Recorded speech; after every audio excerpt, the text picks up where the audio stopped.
साथियों हैं में यहाँ की अगर बात करें, ये काफ़ी दिनों से बसी हुई कॉलोनी है। जैसा कि आप देख रहे हैं आस पड़ोस में सबरे मकान बने हुए हैं, कुछ मकान निर्माणाधीन है, बनने को तैयार है। लेकिन सरकार का एक दावा जो कि प्रधानमंत्री मोदी साहब कहते हैं, हर घर बिजली, हर गांव सड़क, यहाँ देखने को मिल रही है बिजली और सड़क। किस तरह की यहाँ सड़कें हैं। दूसरी बात आपको बता दूं, उत्तर प्रदेश का दावा, सरकार का दावा, माननीय योगी आदित्यनाथ जी का दावा भी यहाँ कहीं ना कहीं धज्जियाँ उड़ा रहा है। गरीब की झोपड़ी पे आपका बुलडोजर नहीं चलना चाहिए। आपकी कार्रवाई पेशेवर अपराधियों के खिलाफ होनी चाहिए और माफियाओं के खिलाफ। NPCL सॉरी, क्योंकि उन्होंने कहा कि उत्तर प्रदेश को उत्तम प्रदेश बन चुका है। क्या यही उत्तम प्रदेश है जहाँ पर लोग बिजली के लिए तरस रहे हैं? क्या यही उत्तम प्रदेश है जहाँ पर लोगों का निकल पाना गांवों से भारी बेहतर है? इस देवला गांव की कहानी को अगर आपको बताऊं, यहाँ पर कहा जा रहा है कि जो मकान लोगों ने अपने बच्चों के पेट काट कर दो पैसे जोड़कर मकान खरीदा, ज़मीन खरीदी, उसके बाद ज़मीन बनाई गई। अधिकारी आते हैं, धमकी देते हैं, मकान तोड़ने की बात करते हैं। दाखिल खारिज हो चुका है, रजिस्ट्री हो चुकी है। तमाम लोग जो यहाँ देवला गांव के वासी हैं, सबकी एक ही शिकायत है कि हमने जब ये मकान लिया, दाखिल खारिज करवाया, रजिस्ट्री करवाई, तब किसी को कोई आपत्ति नहीं थी। आपत्ति कब हुई? जब उन्होंने अपना आशियाना बनाकर अपने बच्चों को लेकर और अपने घरों में बैठ गई। सरकार का क्या मंसूबा है आखिर?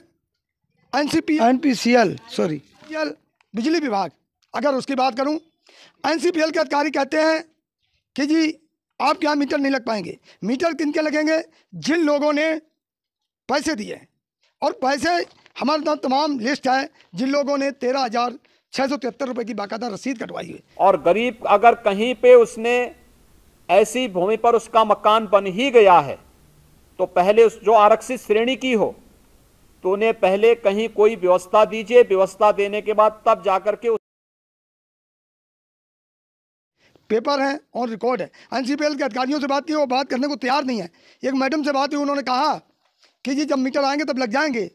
तो क्या इन लोगों ने जो 13,673 रुपये आज 1 साल होने को है, काफ़ी लोगों ने 1 साल पहले भरे, कुछ लोगों ने 8 महीने पहले भरे, कुछ लोगों ने 6 महीने पहले भरी, तो क्या इनके जो 13,673 रुपये आपने ले लिया लेकिन मीटर नहीं प्रोवाइड किया? कुछ लोगों का कहना कि मीटर के नाम पर जब हम कहते हैं तो हमें उल्टी धमकी मिलती है, मकान तोड़ने की बात करती है। क्या सबका साथ सबका विकास सरकार की क्या मंसूबा है और क्या यहाँ के जो निवासी हैं तमाम लोग, मैं चाहूँगा सबको दिखाया जाए और बात करते हैं कुछ लोगों से। सबसे पहले आप बताएं, क्या नाम है आपका? ब्रह्मदेव। ब्रह्मदेव जी, जब आपने ये पैसे जमा किए उसके बाद आपको क्या कहा गया? यहाँ पर हमने अपनी पूरी कागज़ दिया ज़मीन की और उन्होंने रसीद भी काट दिया और उन्होंने पैसा भी जमा कर लिया। अब उससे कहा जा रहा है बिजली का मीटर लगाने के लिए, तो उन्होंने कह रहे हैं कि अब तुम्हारे सारे जो ज़मीन है वो अवैध है और बिजली का बिल लगेगा नहीं, और या तो बड़े अधिकारी से हमें पहले लिखवा के दो। दाखिल खारिज है आपकी ज़मीन का? दाखिल खारिज भी है, रजिस्ट्री भी है और मौके पर सारा चीज़ जो है हमारा सर ओरिजिनल है और किसान की ज़मीन है। और पूरे देख रेख करने के बावजूद उन्होंने हमसे बिजली का पैसा उन्होंने जमा करवाया और उससे पूछा भी गया तो उन्होंने बोला कि आपके सारे कागज़ डॉक्यूमेंट सही है, आप पैसा जमा कीजिए। हमने पैसा जमा किया, साल भर होने को आ रही है और साल भर के बाद अब ये कह रहे हैं कि बिजली बिल नहीं लगेगा आपको और ये ज़मीन जो है अवैध है। अब उस पर हमने काफ़ी भागादौड़ी किया, तो अब कह रहे हैं कि हमें लिखवा के दो अधिकारी से या पटवारी से, और पटवारी लिखने को तैयार नहीं है। देखिए गरीब की झोपड़ी पे आपका बुलडोजर नहीं चलना चाहिए। साथियों, ये कहा जा रहा है, ये दाखिल खारिज की कॉपी मेरे साथ है, NPCL सॉरी की कॉपी मेरे संलग्न है। ये इसमें तमाम कागजात हैं, तमाम ये डॉक्यूमेंट्स हैं जो कि इनको दिए गए, गवर्नमेंट का स्टाम्प है। क्या ये फर्जी है? अगर फर्जी है तो किन लोगों ने इनको दाखिल खारिज किया, किन लोगों ने रजिस्ट्री की, किन लोगों ने ज़मीन को बेचा, तब इनसे क्यों नहीं कहा गया? अब इनको फर्जी के नाम पर इनको कहा जा रहा है कि आपकी ज़मीन फर्जी है। आखिर इन लोगों ने अपना पैसा एक एक पैसा जोड़कर इस मकान को बनाया है। अब फर्जी की बात, आपने जब ये दिए वहाँ पर जमा किए 13,673 रुपये जो आपके इसमें हैं, फिर उसके बाद क्या हुआ? उसके बाद तो कुछ भी नहीं हुआ। मीटर का मिश्रा जी से, सर हमारा मीटर कब लगेगा? तो ऊपर से और चोरी वाला आके चोरी का भी इंजाम लगा दी। हमने पैसा जमा करने के बावजूद भी हमने ये बोला, सर जी हमारा मीटर कब लगाओगे? अच्छा, मुझे ये बताओ, जब आपने पैसे जमा करे थे, रसीद कटवाई थी, तब आपको कितना समय दिया गया था? वो तो ये बोले लग जाएगा 8-10 दिन में। यही बोला था। हाँ, अब 10 महीना होने जा रहे हैं, कोई मतलब है, और चोरी का और लगा रहे हैं। हमने मिश्रा जी से 70 बार बोला होगा, मिश्रा जी प्लीज लगा दो, बोले वो तुम्हारा वन विभाग वाले ने रोक रखा है कि उसे ये कहा जा रहा है कि आप लोग चोर हैं। 10 महीने पैसे देने के बाद जब आप मीटर नहीं लगा रहे हो, बिजली नहीं दे रहे हो, और उल्टा चोर बताया जा रहा है जनता को, आखिर क्या कहेंगे आप? हमसे तो आपका राकेश कुमार जी, जब आप लोगों ने ये पैसे दिए, रजिस्ट्री दाखिल खारिज दिए, कागज दिए, तब आपसे क्या आश्वासन दिया गया? हमसे ये कहा था खम्भे गढ़ के आपको 15 दिन में मीटर देंगे। खम्भे गढ़ चुके हैं, खम्भा भी दे दिया कि साथियों। उसके बाद कुछ भी नहीं। एक मिनट, जिस खम्भे की बात राकेश जी कर रहे हैं, ये खम्भा बाकायदा गड़ा हुआ, इसमें केबल भी डली हुई है। हाँ जी, अब आगे बताएं। उन्होंने कहा 15 दिन में आपका मीटर लगा देंगे, पर मीटर की कंप्लेंट करने गए तो ये कह दिया आपके मकान अवैध है, तोड़ने जाएंगे, आपके मकान तोड़े जाएंगे। बच्चे ने को हटाओ पटवारी गाली भी दे के गया। गरीब की झोपड़ी पे आपका बुलडोजर नहीं चलना चाहिए। जब इस दाखिल खारिज हुआ तब आपको ये नहीं कहा गया कि अवैध है? तब कोई नहीं कहा गया, तब तो ये कह दिया ठीक है आपके मकान, इस पर लोन भी है, हमारे मकानों पे लोन भी है। लोन भी है, हाँ, बैंक से लोन भी ले रखा है हमने। कौन सी बैंक से? ये तो ये हाँ, इनके DMI से हमने आधार से लिया। एक बात बताइए, बैंक लोन दे रही है, सरकार रजिस्ट्री कर रही है, तब अवैध नहीं बताया जा रहा, अब कैसे अवैध हो गया? अब पता नहीं, ये तो यही जाने। सरकार कभी तोड़ने ही कहते हैं, कभी ये कहते हैं खाली करो मकान, यहाँ से हटो। तो आप यहाँ अकेले रहते हैं, परिवार के साथ? परिवार के साथ रहते हैं जी। तो कितना समय हो गया आपको यहाँ मकान? यहाँ पे 4 साल हो गई जी। 4 साल। 4 साल के बाद सरकार को याद आती है, अधिकारियों को याद आती है, और ये कहा जाता है कि आप अवैध हैं, आप यहाँ से, यानी वही मंशा सरकार की है कि इनको यहाँ से भगाना। लोगों के पैसे ज़मीन पर लग चुके हैं, आशियाना बनाने में लग चुके हैं, और कहा जा रहा है कि सबको मकान दिया जाएगा। आजादी के 75 साल होंगे, तब तक हिंदुस्तान में कोई भी परिवार ऐसा नहीं होगा जिसके सर पे आएगा।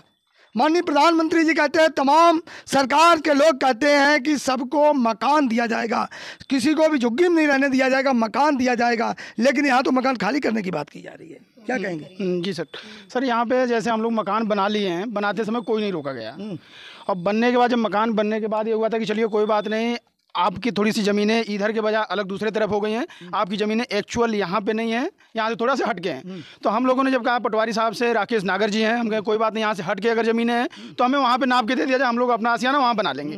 क्योंकि हमने बाकायदे पैसे इनके रजिस्ट्री के भी दिए हैं, दाखिल खारिज कराए हैं, सारा कुछ होने के बाद मकान बना लिया। तो अब कह रहे हैं कि नहीं जी, आपके मकान अवैध जगह पे हैं, LMC में है, राजस्व विभाग की ज़मीनें हैं, और आपको यहाँ पे बिजली नहीं दी जाएंगी। नहीं, एक बात है, जब कोई भी ज़मीन लेता है, प्लॉट लेता है, तमाम प्रक्रिया होती है, उसको जांचता है, पड़तालता है, पता करता है, और जब दाखिल खारिज होता है, स्टाम्प गवर्नमेंट का जब लगता है, तब सरकार को नहीं पता होता कि ये सर अवैध है या अवैध है? जी सर, वही तो है सर कि उस समय जब हम यहाँ पे दाखिल खारिज कराते हैं, दाखिल खारिज का टाइम इसीलिए दिया जाता है कि वो ज़मीन जांच पड़ताल होने के बाद आपकी दाखिल खारिज करी जाएगी कि आपके नाम से जब ये अलॉट होगा, क्योंकि जब एक्चुअल ज़मीन होगी, जनवन ज़मीन होगी, तब किया जाएगा। जब हमने दाखिल खारिज भी करा लिया, सब कुछ करा लिया, जब मकान बन गए, तब साथ हमारे दिक्कतें आ रही हैं। अच्छा, असली दोषी इसमें किसको माना जाए? सर यहाँ पे तो असली दोषी सरकार का ही कहीं ना कहीं मतलब कि यह है कि हमारे साथ एक तो न्यूज़ पे बताए जाते हैं, चाहे मौखिक रूप में बोलते हैं कि सबको मकान दिए जाएंगे, जो झुग्गी झोपड़ी। प्रधानमंत्री जी का भाषण है ये जी, नहीं, योगी आदित्यनाथ जी का भी भाषण, हमारे पास रिकॉर्डिंग भी है सर सारा। गरीब की झोपड़ी पे आपका बुलडोजर नहीं चलना चाहिए, उन्होंने भी कहा जी कि आपको जैसे कि मकान बना के रह रहे हैं, बेशक झुग्गी झोपड़ी क्यों ना हो, आपको हटाया नहीं जाएगा। अगर वहाँ से आपको हटाया जाएगा तो आपको मकान शिफ्ट करके दिया जाएगा। लेकिन हमने तो सर इसमें पैसे दिए हैं, बच्चों के पेट काट काट के 1-1 रुपये इसमें जमा किए हैं। इसके बाद हमने ज़मीन अपने नाम से कराई है, दाखिल खारिज हुआ है, जेन्युइन ज़मीन होने के बावजूद भी हमें परेशानी का सामना करना पड़ रहा है सर। अच्छा, ये बताओ, एक सवाल है आपसे, क्या नाम बताया आपने? सर सीमा देवी। अच्छा, सीमा देवी। आपका नाम क्या है? राम विजय सर। अच्छा, राम विजय जी, एक बात बताइए कि जब कुछ लोगों के मैं देखता हूँ मीटर लगे हैं, कुछ के नहीं लगे हैं, ये क्या है? सर उसमें ये हुआ था कि अब पटवारी साहब का कहना यह है कि कुछ ज़मीनें 50 गज के इधर दायरे में सही ज़मीनें हैं, 50 गज मकान के बाद फिर ये गलत ज़मीनें हैं। अब उनका आपसी इंटरनली मैटर है कि क्या सही है क्या गलत, वही बता के 50 गज वाले को मीटर लगवा रहे हैं, फिर दूसरे को कह रहे हैं नहीं कोई बात नहीं जी, ये तुम्हारी ज़मीन LMC है, ये राजस्व विभाग की है। तो ये तो सर हमारे समझ में खुद नहीं आता कि 50 गज के ही दायरे में क्यों LMC आ रही है, फिर 50 गज बाद सही हो जा रही ज़मीन, फिर 50 गज बाद फिर LMC आ रही है। एक ही खसरा नंबर में? जी, एक ही खसरा नंबर में सर। तो ऐसा कि क्यों किया जा रहा है आखिर में? कुछ सर यहाँ पे कुछ ऐसा हुआ था कि ये कुछ ज़मीनें आपकी वन विभाग को ट्रांसफ़र कर दी गई हैं, समथिंग हमारे समझ में आ रहा था 17 बीघे के आसपास। ये ज़मीनें वन विभाग फॉरेस्ट डिपार्टमेंट को ट्रांसफ़र की गई हैं। लेकिन ट्रांसफ़र करने के बाद फिर ये हुआ था, अड़चने यहाँ पे आई जब हमारे गली में खंभे भी लग चुके हैं, सारा कुछ हो गया है, एस्टिमेट भी कई लोग के जमा हो चुके हैं। जब मीटर लगाने की बात आई तो उसमें ये हुआ कि ये ज़मीनें अथॉरिटी ने जो है कि उनको जमा कर दी। हम कहें कि सर लिखित रूप में दिखाइए कि अथॉरिटी ने उनको जमा कर दी है। अच्छा, आप कहाँ रहते हैं? अच्छा, एक मिनट विजय साहब, आप कहाँ रहते हैं? सर मैं ही रहता हूँ। अच्छा, आपका कहाँ? इधर आगे आ जाओ, आगे आ जाओ, आगे आ जाओ। आपका कहाँ है? कोई बात नहीं, आप कहाँ रहते हैं? अच्छा नहीं, मैं कह रहा हूँ आप कहाँ रहते हैं? यहीं पे? आपको भी बोला गया है मीटर लगा है आपके यहाँ? नहीं, मेरे यहाँ मीटर नहीं लगा। क्या नाम है आपका? रीता देवी। अच्छा, रीता देवी, आपके यहाँ लगा है मीटर? नहीं, हमारे यहाँ नहीं लगा। अच्छा, हमारे आप पड़ोस में लग गया। कितने दिनों से रह रहे हैं? 6 साल हो गए। 6 साल हो गए। और भी भाई इधर आइए, क्या नाम है आपका? दीपक सिंह। अच्छा दीपक जी, आपके घर में भी मीटर नहीं लगा है? नहीं लगा।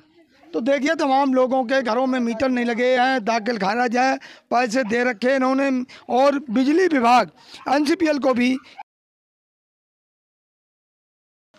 एनपीसीएल कंपनी है, उसको भी इन्होंने 13,673 रुपये पर मकान के हिसाब से दे रखे हैं। ना तो इनका मीटर लग रहा है, ना इनको बिजली के लिए उल्टा अधिकारी, चाहे वो लेखपाल हों, फॉरेस्ट अधिकारी हों, या तमाम लोग जो हैं इनको उल्टी धमकी देते हैं। आखिर में देखिए, इतने बड़े बड़े मकान बनने के बाद कहा जा रहा है कि आप अवैध हैं। क्या ये 2-4 रुपये 5 रुपये में बनने वाले खिलौने हैं? जो इतना बड़ा मकान जिसने अपना आशियाना बनाया और वो खाली करने की बात की जा रही है, यहाँ से भगाने की बात है। गरीब की झोपड़ी पे आपका बुलडोजर नहीं चलना चाहिए। मैं चाहता हूँ सभी का एक बार थोड़ा घुमा दे कैमरा, ताकि सभी के। तो साथियों, ये देवला गांव का पक्षी विहार एरिया है, या बालाजी कॉलोनी है, पक्षी विहार साथ में। तो ये बालाजी कॉलोनी की हालात ये हैं कि यहाँ सरकार की सुविधाएं तो दूर, उल्टा जिन लोगों ने अपने मकान बना लिए हैं उनको तोड़ने की बात की जा रही है, उनको भगाने की बात की जा रही है।